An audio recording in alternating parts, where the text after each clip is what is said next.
Hildo, contanos acerca de la actualidad en lo que tiene que ver con los seguros de garantía de alquiler y también con las fianzas civiles. Bueno, mira, el mercado de alquileres es un mercado enorme de las garantías de alquileres. Y hay muchos operadores en el mercado de seguros, hay un par de bancos trabajando y están estos muchachos que hacen las fianzas civiles. Como el mercado es muy grande, todos participamos. Obviamente la fianza civil y el seguro que otorga un banco, el aval que otorga un banco o el seguro de una compañía de seguro no son exactamente las mismas cosas. La fianza civil tiene una contra y es que no tiene quien controle qué hacen con el dinero. A nosotros las compañías de seguro y a los bancos, el Estado nos controla, ya sea con el Banco Central o con la Superintendencia de Seguros, nos controla que tengamos capital, qué hacemos con el dinero, dónde lo invertimos, nos controla con una asesoría de defensa del asegurado si no cumplimos con nuestras obligaciones. Bueno, nada de eso ocurre con una sociedad que entrega fianzas civiles. Para mí la fianza civil vino a reemplazar un instrumento que había en la década del 90, que eran las garantías propietarias compradas. Que ese instrumento generó mucho problema en la década del 90 y se terminó cuando el registro de la propiedad empezó a informarle a las inmobiliarias cuánta gente había consultado por una propiedad, que eso era un dato que antes no les daba. Entonces se encontraban con que el garante propietario que venía a firmar el contrato de alquiler, su propiedad había sido consultada 200 veces en el mes. Entonces era una garantía que no servía para nada, si bien era una propiedad. Bueno, esto es más o menos lo mismo. ¿Cuántas garantías han dado esta gente? ¿Tienen el respaldo suficiente ante una situación de caída de la actividad, aumento del desempleo, atraso salarial que pueda producir un pico de reclamos, un pico de incumplimiento en los alquileres? Nadie lo sabe. ¿Por qué crees que el consumidor no alcanza a diferenciar lo que es una garantía de alquiler con respaldo legal, controles sobre la misma de parte de la superintendencia, de una fianza? ¿Por qué le da lo mismo? ¿Será que la persona de la inmobiliaria influye en esa decisión de compra? ¿Hay un tema de costos? Bueno, primero voy a hacer una aclaración. Los que otorgan fianzas comerciales hacen algo que es un hecho permitido por la ley. No estoy diciendo que hagan algo ilegal, sino es algo permitido por la ley, pero que se basa en la confianza de alguien que no es controlado por nadie. ¿Sí? Aclarado eso, yo creo que tienen una buena inserción, un poco porque las inmobiliarias los recomiendan, un poco porque las inmobiliarias no lo recomiendan porque le parece algo bueno, sino porque perciben una mejor comisión que la que le puede dar un productor de seguro que intermedia con las compañías de seguro. En cuanto a costos, no, porque los costos son similares, en algunos casos inclusive la fianza comercial es un poco más cara, así que no es una cuestión de costo o de gasto que tenga que enfrentar el inquilino. En cuanto a cobertura, las coberturas son similares si bien las fianzas civiles incluyeron algunas coberturas asimilables a seguro, por lo cual la superintendencia les aplicó una sanción, que creo que la han apelado, pero bueno, la cuestión es que la superintendencia entendía que una parte de la actividad que hacían, la cobertura de daños al departamento, por ejemplo, era asimilable al seguro y ellos no son compañías de seguro, no tienen las exigencias patrimoniales que tenemos las compañías de seguro, no tienen los controles respecto de sus inversiones y del manejo del dinero que tienen las compañías de seguro, entonces los sancionó. Porque la actividad del seguro solo la podemos realizar las compañías de seguro, quienes estemos autorizados para ello, eso dice la ley 20091. ¿Sí? Contame cómo es el panorama en cuanto a siniestralidad, por lo menos en el área que vos trabajás acá en Prudencia. Mira, la siniestralidad, si estamos hablando siempre refiriéndonos a la garantía de alquileres, como es una garantía muy cercana a una garantía de crédito, porque en realidad la garantía del cumplimiento del pago de un alquiler es el crédito que le da el propietario al inquilino para pagar mes a mes un contrato de 24 meses.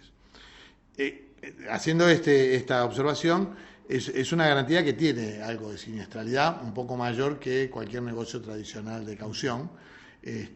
Obviamente también tiene que ver esa siniestralidad con la forma en que se suscribe, es decir, cuáles son las pautas de suscripción que maneja la compañía al tomar un inquilino en función del contrato que está asumiendo. Más o menos tenés que pensar que cobrando la tasa que hoy se cobra, que es más o menos por los 24 meses un alquiler y medio final, con esa tasa la siniestralidad está en el orden del 25%. ¿Cuál es el principal motivo por el cual se genera el siniestro? Obviamente es la falta de pago, pero motivado por qué situación detrás de esa falta de pago del alquiler. Mira, en mi experiencia, siempre pueden producir, es un contrato, o sea que siempre se pueden producir problemas, digamos. En general se debe el principal motivo a un contrato de alquiler que consume demasiada parte de los ingresos de la familia. Entonces, ante cualquier evento inesperado, una enfermedad, un viaje, reducción de horas extras o alguna cosa así, que afecta al ingreso del grupo familiar, produce el incumplimiento. Pero la realidad es que ese alquiler estaba mal tomado en cuanto a la capacidad de pago del inquilino o su grupo familiar. Esa sería la principal causa, pero después hay montones de causas. Hay causas que tienen que ver con los propietarios o el estado de las propiedades. Es decir, el inquilino empieza a dejar de pagar porque la propiedad no está en buen estado, el propietario no le soluciona los problemas que tiene la propiedad y que son responsabilidad del dueño, y entonces eso empieza a generar la fricción entre el propietario y el inquilino, que termina en un impago porque no logra respuestas. Ese es otro motivo. Hemos tenido algún caso del fallecimiento del ingreso principal, del proveedor de ingreso principal, produce un daño en los ingresos de la familia y eso hace que no se pueda cumplir el alquiler. Pero, digamos, básicamente esos son los cuadros. No, uno podría decir, sí, puede tener un comportamiento un poco catastrófico cuando hay un atraso generalizado de los salarios. Hoy, como los contratos de alquiler no se indexan, sino que la pauta de actualización ya está prevista en el contrato, eso se puede prever. Otra de las causas que podría ser catastróficas es un aumento fuerte del desempleo, que puede ser sectorizado por ejemplo, la actividad automotriz, y entonces si vos tenés un fuerte desempleo en la actividad automotriz, tal vez tengas alquileres en Córdoba que se compliquen, o en Zárate Campana o Tigre, que es donde están las terminales grandes automotrices, y donde seguramente los trabajadores de esas viven cerca de por ahí y alquilan cerca de por ahí. Y desde tu conocimiento, ¿cómo se maneja el episodio siniestral? ¿Qué puede hacer una compañía para salir rápidamente de ese siniestro que, si lo deja a crecer, obviamente va a ser más costoso y más complicado? Bueno, vos lo dijiste claramente, es el actuar rápidamente ante el primer síntoma. Las pólizas prevén que el asegurado propietario tiene que avisarte a los 5 días de cualquier incumplimiento que pudiera dar lugar a una indemnización. Es decir, un atraso en el pago de las expensas o un atraso en el pago de un alquiler, que normalmente del 1 al 10 tiene que pagar. Bueno, si el día 15 no apareció a pagar, nos tiene que avisar, y ahí saber qué está pasando. Tomar rápido, manos en el asunto, tomar cartas en el asunto, para saber qué está pasando. Porque una cosa puede ser que cobró la quincena tarde, otra cosa puede ser que estaba de viaje, entonces no hizo la transferencia, pero a lo mejor puede ser que perdió el empleo, o a lo mejor puede ser que, como te decía, falleció alguien en la familia o se enfermó con alguna enfermedad grave, y eso ya complica. Uno ya sabe que tiene un horizonte de que eso solo puede complicarse el conflicto. En lo otro no, solamente es tomar nota y decir, bueno, se ocupe.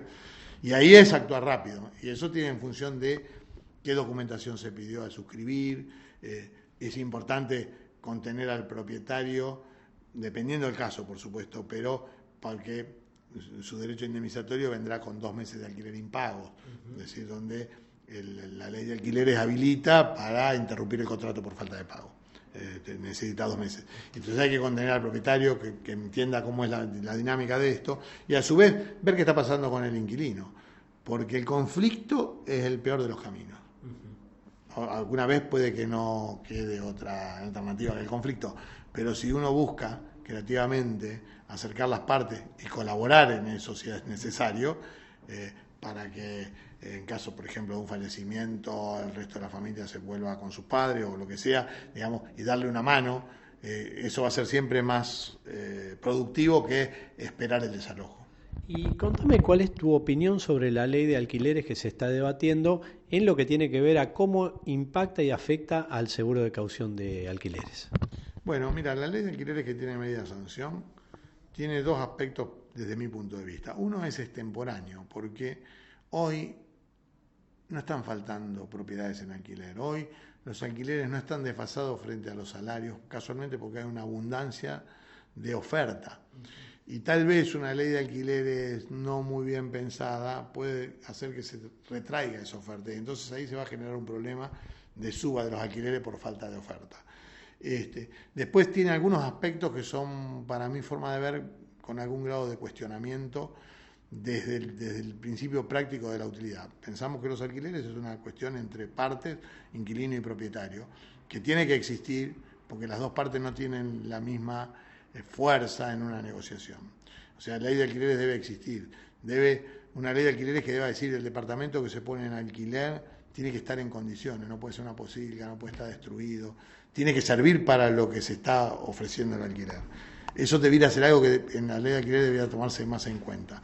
Debiera tomarse más en cuenta, definir más claramente cuáles son los gastos a cargo del propietario, cuáles son los gastos que puedan ser considerados mejoras. Porque lamentablemente el Código Civil, que avanzó un poquito en ese lugar, no es muy claro tampoco ni tampoco en esa vieja división de expensas ordinarias y extraordinarias. Respecto de la garantía, limita el monto de la garantía a máximo el equivalente a 5 alquileres, lo cual es demasiado escaso con los tiempos de la justicia para los desalojos.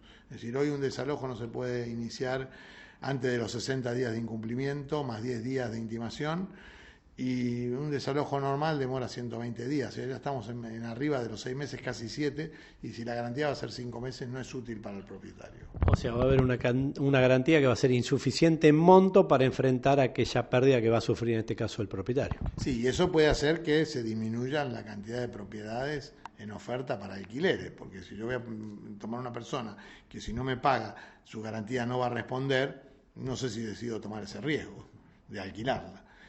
Con lo cual eso es otro tema. Y otro de los puntos que me parecen flojos en la ley de alquileres es que cuando habla de las garantías le da entidad a la fianza comercial, pero no regula la actividad de estas sociedades que prestan fianza, sino dice que para otra oportunidad se va a regular. Yo creo que era una buena oportunidad para regular las compañías que otorgan fianzas para alquileres, no otro tipo de fianzas comerciales, pero sí fianzas para locaciones. Es la ley de alquileres la que lo debe regular.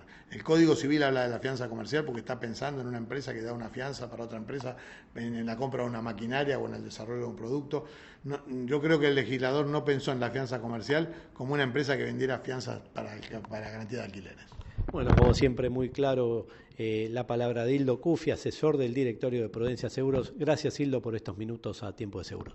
No, gracias a vos por permitirme expresarme y aclarar sobre un tema que es un tema importante tanto para el productor de seguros como para inquilinos y propietarios.